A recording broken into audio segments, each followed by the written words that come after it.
This project would raise gas prices, endanger water supplies, and increase carbon emissions.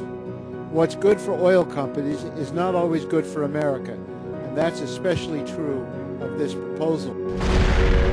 The last thing any of us want to see is a smaller version of what has happened in the Gulf.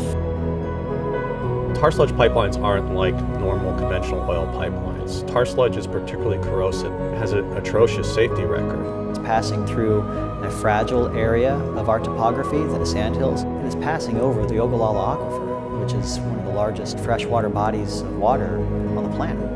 This is just like a diamond in the world, this Ogallala Aquifer. You know, we've got a clean lake down there, a big lake, and it's always been there, and it's going to always be there. I honestly thought, as a United States citizen, we had rights. That was probably the hardest thing of this whole thing, is to find out some company from Canada can come in and say, you know what, you don't have any rights, we have more rights. We found out they do have.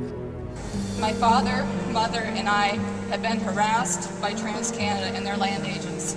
We've had numerous phone calls and visits threatening eminent domain and court proceedings, and a final draft statement sent by FedEx on April 7th. I'm truly scared of the thought of any possible leak on the Sandhills region and our ranch.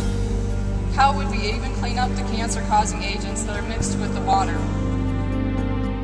There are things in there like benzene and polycyclic aromatic hydrocarbons. There's a bunch of toxic constituents in there. Some of them are carcinogenic.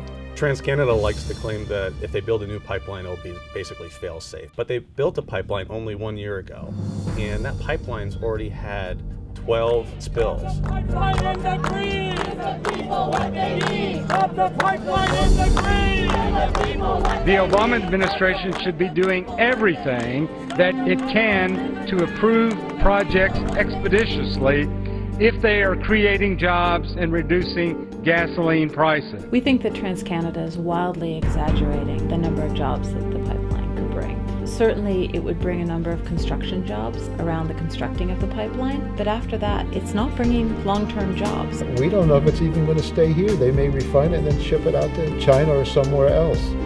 So we're using our country as a way to take this heavy tar sands oil and transport it for the benefit of others. Doesn't there have to come a time when we have to preserve what little bit of sanctuaries we have?